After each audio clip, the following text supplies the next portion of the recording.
So good day guys, welcome to this class. And in this class we are going to be talking about heat. We are going to be talking about heat energy, and this is almost everything you need for heat. I'll be talking about heat in physics. So first, what is heat? We must first define heat in physics so that we know how we will be working with it. So I would like to define heat as an energy due to temperature difference. Heat is an energy that depends on temperature difference, right? That depends on temperature or temperature difference. So heat is an energy that depends on temperature. So if heat is an energy that depends on temperature, so that means that the quantity of heat here, Q, let Q be the quantity of heat. You can call Q quantity of heat, right? Quantity of heat. And this quantity of heat, we'll measure it in joules, measured in joules. So Q, the quantity of heat measured in joules, is proportional to the temperature difference.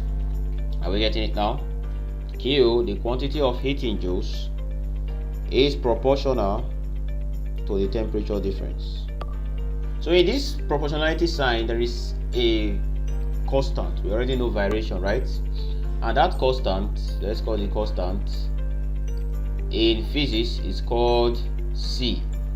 That is heat capacity.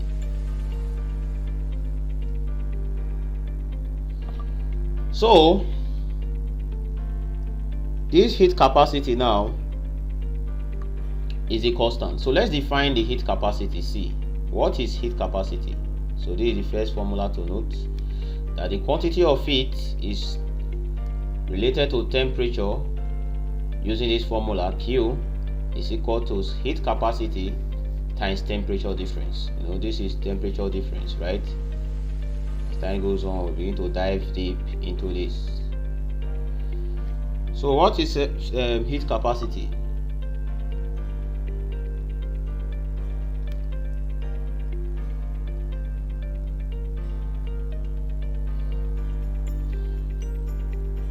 Heat capacity, if we write this down now, begin to define this one after the other. So heat capacity C, right, can be defined, heat capacity C can be defined as the amount of heat that will be lost by a body when its temperature falls by 1 degree. So heat capacity can be defined as the amount of heat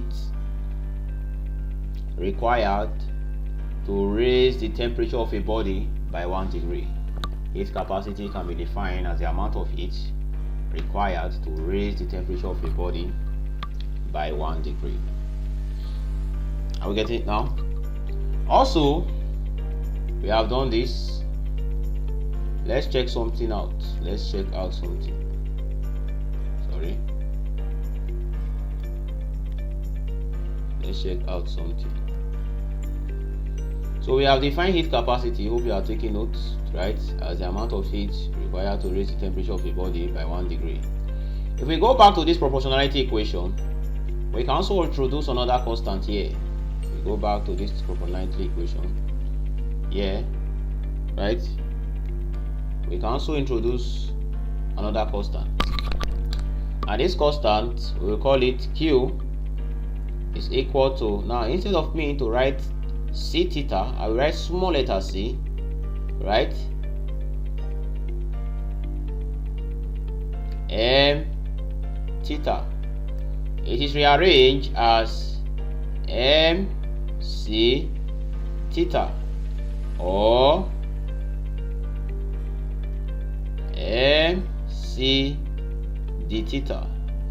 So we have two formulas. The first one is Q is equal to C theta, number one formula. Number two, Q is equal to small letter c, the other one is Q is equal to M small letter c. C have to be small letter. Then theta. Are you getting it now? But those theta is not one theta, it means the theta, temperature difference. So this is the two formulas we will bring out from those two definitions that we have talked about. Well, first of all, or second of all, let's try to define C theta, right? What is C theta? This small letter c here, what does it mean? Small letter c. The small letter c implies specific heat capacity. This is also called specific heat capacity. Specific heat capacity. So remember that this big C is called heat capacity, right?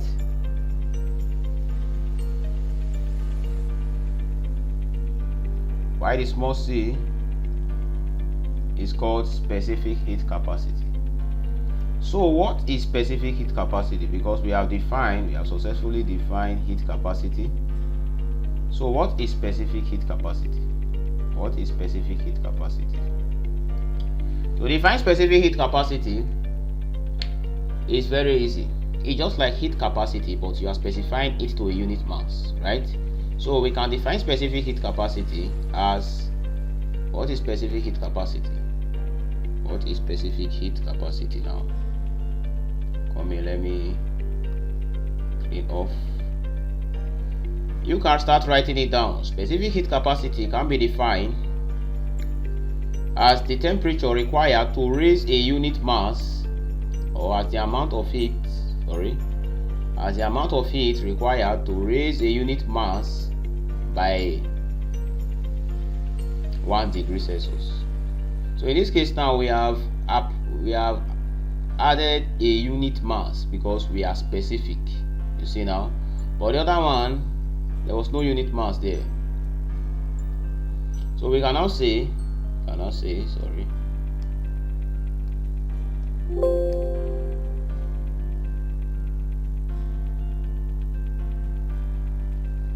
so we can now say in this heat capacity now,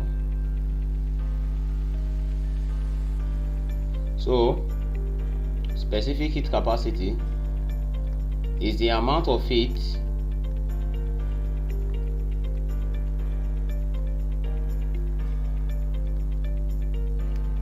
required to raise a unit mass.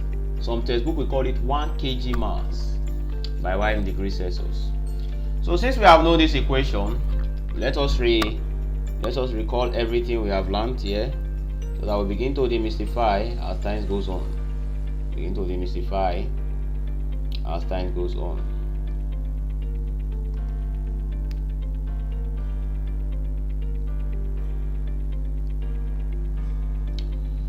So what we have just did is that we have defined heat capacity and specific heat capacity. But the one you should take note of more is this heat capacity relation with temperature. Heat capacity, specific heat capacity with relation to heat energy. So let's redefine this formula. From here now, you see, from this formula, Q is the heat energy,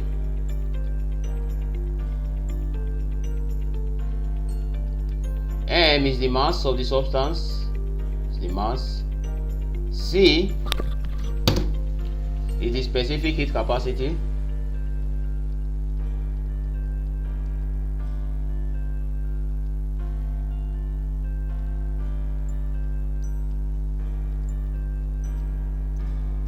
and this theta is the temperature difference. So when we know this, we can say life will become easy, and we can solve some problems, some little problems with this. So let's see how it goes. Let's solve some problem now on this understanding. Let's solve some problem here.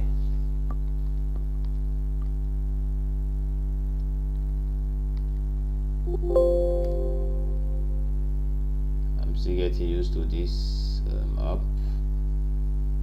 As goes on, I'll be better. So there was a question that came out in JAMB, and this question says that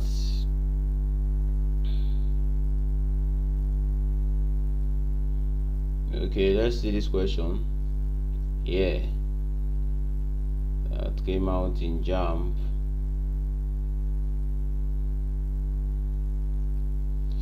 It says an immersion heater is rated 1500 watts. Don't worry, I'll make sure I explain everything as time goes on here.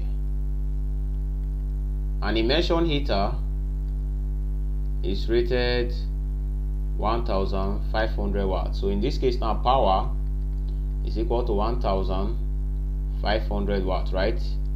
Yes. How long does it take the heater to raise the temperature of 1 kg of water by 30 degrees? How long does it take the heater to raise the temperature of 1 kg of water by 30 degrees? So it means that temperature difference already here. You can call this temperature difference, right? Or if you don't want it, you can also call it d theta equal to 30 degrees. You see now, where they give you the specific heat capacity, in this case small letter C, is 4200 joules kg K. So this is unit for specific heat capacity. So what is the question talking about? It says how long does it take the heater to raise 1 kg of mass? So in this case now, you see mass, right? You see power, and you see heat capacity. What formulas come to your mind? This is Q equal to mc d theta. Are we getting it now? Let me write it again so that it will be clear. The formula that comes to your mind is Q equals to mc d theta. So in this case now, Q supposed to be in joules, but they give you power. But that is not a problem. What do we do? In this case, recall that work is equal to what? Work over time is equal to power, is it not? Now this work here is same thing as Q, because both of them are measured in joules. So how do you make work the subset of formula from here? Work becomes power times time, right? Or that means that Q is equals to power times time. So we can plug it back to this formula and replace power times time in place of Q. Hence that means that therefore, hence we can say that PT is equal to mc d theta. If I'm not lying, that means that we are good to go. So what is P here? P is 1500 watts. So that is 1500 watts. Or I don't really need to write the watts. You just say 1500, right? That's 1500 for P. For T is the time we are looking for. M is 1 kg from the question 1. C is 4200. Change in temperature is 30 degrees. If we have this, that means we can make the T subset of formula. That is 4200 times 30 all over 1500. If we are not lying, if we press this in our calculator, if we press this here now in our calculator, what are we supposed to have? If we press this in our calculator, we'll have a value like 84 seconds. We will have a value equal to 84 seconds. You see now, it's very easy, right? Yes, you see, very good. So let's go to the next question as it's going now. There's no time to waste. let's go to the next question. So what is the next question here? Hope you are writing this thing down. Yes, because they are very important. The next question here now, but before we go into the next question, I would like to go deep into the principle of conservation of energy. The principle of conservation of energy.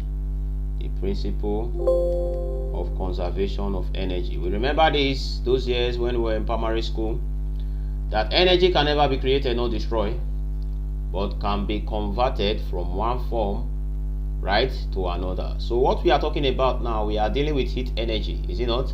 And heat energy, we represent heat energy by Q. That is our heat energy, is it not? Yes. Heat energy be represented by Q, can be converted into electrical energy, is it not? Heat energy be represented by Q, can be converted into electrical energy, can be converted into mechanical energy, and can be converted into other forms of energy. So between this electrical and mechanical, we are going to be looking deep into it. For electrical energy, remember that the electrical energy, the formulas involved for electrical energy conversion, I will drop 3 formulas. Number 1, power, electrical energy E is equals to I, right, Vt. Number 2, electrical energy is equal to I square RT. Number 3, electrical energy is equal to square of the voltage times R times time. So any of them can be equated to Q depending on the question. Any of them, since this is energy and this is energy, depending on the equation, we can equate any of them to Q. I will advise you to write this down. Then for mechanical energy, we remember that for mechanical energy, right, for mechanical energy, we'll have energy is equal to 1 over 2 mv square, and energy E to be equals to mass times gravitational acceleration times height. Any of them can be converted, but let us begin to go deeper. For mechanical energy, this is what we use most because this talks about kinetic. It can work for kinetics, but this is what we use most, right? Because, for example, when water is falling from a height like the dam, due to the potential difference of that height, we discover that water will increase in temperature over time, right? That means that the potential energy, because this is for kinetic energy, and this is for potential energy. So when water is falling through a height, like a dam falling through a height, are you getting it now? The potential energy of the water is being converted into heat energy. So depending on the equation, you can equate this Q to EH. Also depending on the equation, you can equate Q to IVT. Now this IVT, let's talk about the principle. You already know your boiling ring. When you plug your boiling ring into the electric current, what happens? In that case now, that boiling ring begin to heat up the water, right? So where is that boiling ring getting the water from? Where is that boiling ring getting the energy from? Remember the principle of conservation of energy, that energy can never be created nor destroyed, but can be converted from one form to another. It means that the electrical energy, right, the electrical energy in that boiling ring is being converted into heat energy. So the boiling ring is getting its energy from electrical power, and it's converting that electrical power into heat energy. So using this principle, we can be able to solve some few examples here that talks about conservation of energy. So let's see the next problem, and let's see how we begin to demystify. A lot of things that we begin to demystify as time goes on, but let's take them one after the other. So there's a question here that says that water of mass, now they gave you the mass of the water, right? Mass, or we can simply say M. Water of mass 1.5 kg, water of mass 1.5 kg, right, is heated from 30 degree to 80 degree. Is heated from 30 degree to 80 degree. When you have something like this, what do? You get a difference in temperature, and that is 80 minus 30, right? Final minus initial. So that gives you 50 degree. If that is true, we can continue. using electric kettle. You see what we are talking about now. So this was done using an electric kettle which is rated 5 amp. So the I here of the electric kettle is called 5 amp, right? And 230 volts. So the voltage generated by this kettle is 230 volts. When we begin to solve, it says solve the time it takes to reach the final temperature. Solve the time it takes to reach the final temperature. Normally when you see this, you will be confused and say, how do I do this? Well, very easy. The first thing that comes to your mind is, since an electric kettle is involved and the water is boiling, it means that an electrical energy is being converted into heat, right? So first of all, we have dropped 3 formulas before under electrical. I dropped 3 formulas before, and I said that the first one is IVT, the second one is I square ROT, and the third one is V square over ROT. So looking at these parameters here, which one is more likely to be used? The one I will choose likely is I, see it now, I, V, and T. You see now, so we are to use IVT. So in this case now, IVT is being converted into Q. So that means that I, right, VT is equal to Q. You see now, but what is Q? Q also is equal to MC d theta. Are we getting it now? So if Q is equal to MC d theta and IVT is equal to Q, we already know this formula. That means that IVT is equal to MC d theta. If that is true, that means that we can plug our values and solve for what we are looking for. If that is true, what is I? I is 5, right? So that's 5 times what is V? 230, right? Times what is T? T is time, is equal to what is mass? 1.5 times what is C? Here, let's check. In the question, it was given. In the question, C was given as 4,200 specific capacity of water. 4,200 times what is change in temperature. Change in temperature has been given to be 50. We have done that before. So if this is true, that means that our time here will just be 1.5 times 4,200 times 50, right? Everything here over 5 times 230. If you do this well in your calculator, if you do this very well in your calculator, you will have your time to be equal to 273.9 seconds. That will be the answer. So you see now that these things are very easy. They are not hard. All you just need to know is the concept. Once you understand the concept, everything becomes easy. Are we getting it now? So the next thing I would like to talk about, is heat gain equal to heat loss. Heat gain equal to heat loss. When we understand this formula, I mean, there's no problem. So let me explain the formula first so that we know how we work with it. In an ideal closed body, are we getting it now? In an ideal closed body, or in an ideal closed system, in an ideal closed system, you should write that down. In an ideal closed system, the heat gain by one body is equal to the heat loss by the other body. In an ideal closed system, the heat gain by one body should be equal to the heat loss by the other body. What does this mean? For example, if I have a hot iron and that iron is very hot, and I put that iron close to another metal, what will happen is that that iron that is very hot will begin to dissipate heat, while the metal that is cold or have a lesser temperature than the iron will begin to gain heat. So what happens is that the heat loss, we can say, in this case now, we can now say that the heat loss, right? In this case now, I can now say that the heat loss by the iron, right, by the hot iron should be equal to the heat gain. So this means that in an ideal closed body, the heat loss by one body should be equal to the heat gain by the other body. If you think this is a lie, I will give you another example. What is that example? If you want to make a meal, let's say something like eba, right, like an African food, eba, and you have a very hot water, and you have your gari. The gari is cold, right, or has a lesser temperature than the water.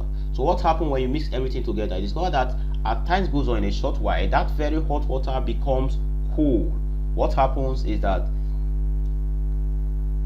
the heat that is being lost by the water, right, is equal to the heat gain by the water. Are we getting it now? Yes. So what will happen is that the hot water or the water will lose heat, and the meal, in this case now we are using Gary, we gain heat. So both of them will be, this process will continue until both of them has the same temperature. So this will begin to give this, until the temperature of the two body comes in agreement. In that case, that becomes thermal equilibrium. Understanding this theory, let us begin to solve some problems using this. Physics is principle, the rest is mathematics. Thank you. So let's say a question here that gives us a backing of how we can use this. So in this case now we have a question here. You can write it down. It says a metal, it says here, a metal of mass 200 grams, a metal, right, a metal of mass 200 grams, a metal of mass 200 grams, you see now. So let's just call this M1, a metal of mass 200 grams. I will write M1, right, is equals to 200 grams at a temperature of 100 degrees. So the temperature, can call this theta 1 is equal to what? 100 degree. Is placed in 100 grams of water. So in this case now M2 is equals to 100 of water at a temperature. So we can say in this case now theta 2. In this case you have to understand the concept. It's not just theta 1 minus theta 2. You have to understand the concept very well for us to work with this. So in this case now the temperature of this body, theta 2, becomes 25 degree in a container of negligible heat capacity. If the final steady temperature, right now they say if the final temperature, I will explain this very carefully. The final temperature, if the final temperature is 30 degree Celsius, calculate the specific heat capacity of the metal. Calculate the specific heat capacity of the metal. Remember that this data here for the 1, we restricted it to the metal, right? And for the 2, when we say M2, is for the water. We begin to demystify this very carefully as time goes on. So they gave the heat capacity of the water. We already know this. Heat capacity of water is 4,200, right? J, kg, K. So how do we solve this? I will solve this using the concept I've explained earlier. That the heat gain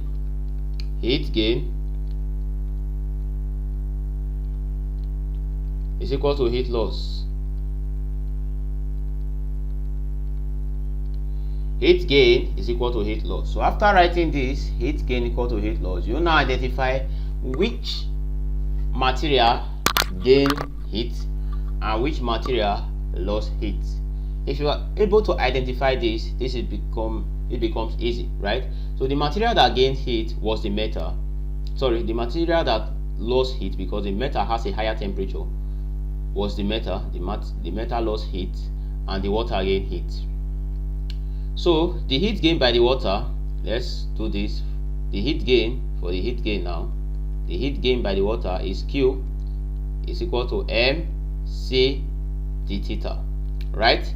So in this case now, M is 100, or we can write 0.1, convert it to kg, 0.1 times C, that is 4,200, right, times, now what will be the initial temperature?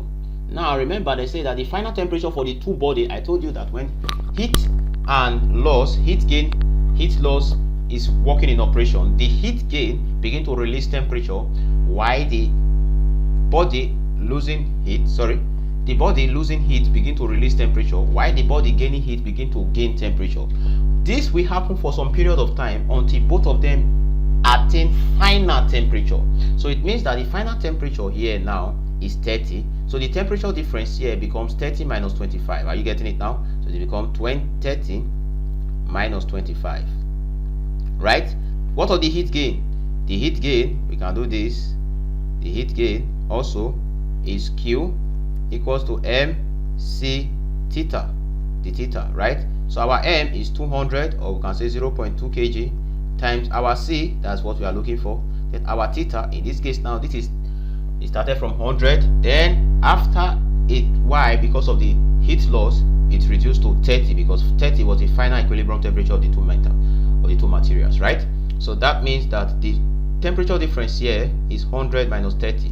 So that's 100 minus 30. You see now, we have gotten the heat loss and we have gotten the heat gain. Equating both of them, because the principle says you must equate them. Heat gain is equal to heat loss. That means that 0.1 times 4,200 times 30 minus 25, all should be equal to 0.2 times C,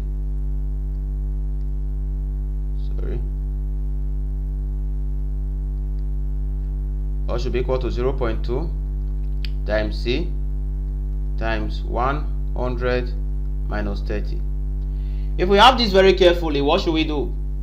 That means that we can say everything here becomes 0.1, right, times 4,200.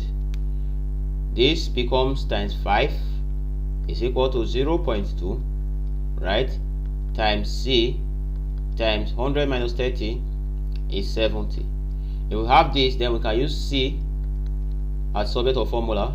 So they become 0.1 times 4,200 times 5 all over 0.2 times 70.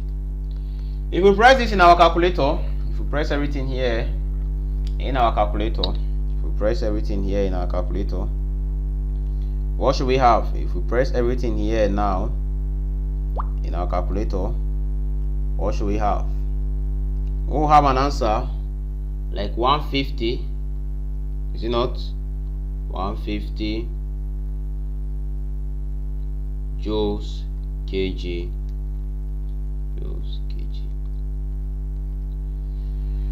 So thank you very much. God bless you.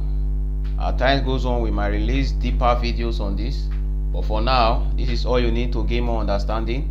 If you want to solve more problems, you can look at past questions, just apply the same principle and you are good to go. Thank you very much. Make sure you like, subscribe and share to your friends. God bless you.